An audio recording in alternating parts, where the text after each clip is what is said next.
একটি মাত্র কোক আপনার জীবন থেকে 12 মিনিট কেড়ে নিচ্ছে, আর এই কোক আমরা নিয়মিত পান করেই যাচ্ছি। এই কোক শুধুমাত্র আমাদের পিপাসাই মেটাচ্ছে না, কেড়ে নিচ্ছে আমাদের জীবনের মহামূল্যবান সময়। যুক্তরাষ্ট্রের মিশিগান বিশ্ববিদ্যালয়ের গবেষণায় এরকম একটি ভয়াবহ তথ্য উঠে এসেছে। কিন্তু কি আছে এই সফট ড্রিঙ্কসে, চলুন বিস্তারিত জেনে নেই।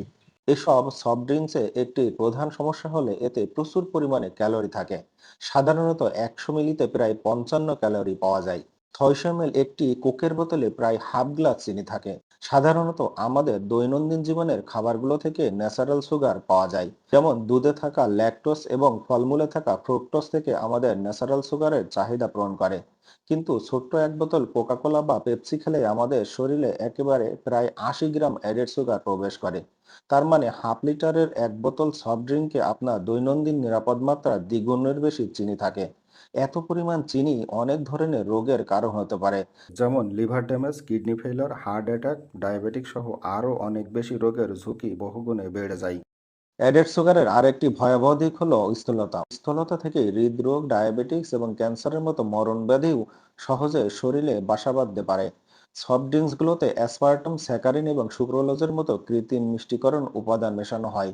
অনেক গবেষণায় এগুলোকে ক্যান্সার সৃষ্টিকারী উপাদান হিসেবে চিহ্নিত করা হয়েছে। চিনির পরে সফট ড্রিঙ্কসের সবচেয়ে ক্ষতিকারক উপাদান হলো ক্যারামেল। পেপসি, কোকাকোলা বা দেশি বিদেশি যত কোক পাওয়া যায় সবগুলোরই কালো রঙের উৎস হলো এই ক্যারামেল। ক্যারামেল হলো পোড়া চিনি। অ্যামোনিয়া এবং সালফাইডের সাথে চিনিকে পুড়িয়ে তৈরি করা হয় এই ক্যারামেল। এই ধরনের উপাদানকে বলা হয় কার্সিনোজেন। ক্যান্সারের ঝুঁকি তৈরি করতে পারে এমন উপাদানগুলোকে কার্সিনোজেন বলা হয়। কোনো খাবার বা পানীয়তে 29 মাইক্রোগ্রামের কম কার্সিনোজেন থাকলে তা নিরাপদ বলে মনে করা হয়। কোমল পানীয়তে 138 মাইক্রোগ্রাম কার্সিনোজেন থাকে, যা নিরাপদ মাত্রার চেয়েও অনেক বেশি। অনেকে হয়তোবা ভাবতে পারেন ফান্টা বা মিরিন্ডার মতো কোমল পানীয়তে তো কোনো কালো রং থাকে না, তাহলে এগুলো নিশ্চয়ই ভালো হবার কথা। কিন্তু না, এসব পানীয়তে সিনথেটিক ফুড কালারের মতো অনেক ক্ষতিকারক উপাদান থাকে। এই উপাদানগুলো শিশুদের মনোযোগ ধরে রাখার ক্ষমতা নষ্ট করে এবং শিশুদের অনেক বেশি চঞ্চল করে তোলে। সফট ড্রিঙ্কসের আরেকটি ক্ষতিকারক উপাদান হলো sodium benzoate. Sodium benzoate preservative হিসেবে ব্যবহার করা হয়। এসব ক্ষতিকারক উপাদানের বাইরেও কমল পানীয়তে আরও বেশ কিছু রাসায়নিক উপাদান থাকে। তেমন একটি উপাদান হলো কার্বন ডাই অক্সাইড। এই কার্বন ডাই অক্সাইডের কারণেই সফট ড্রিঙ্কস থেকে বুদবুদ ওঠে।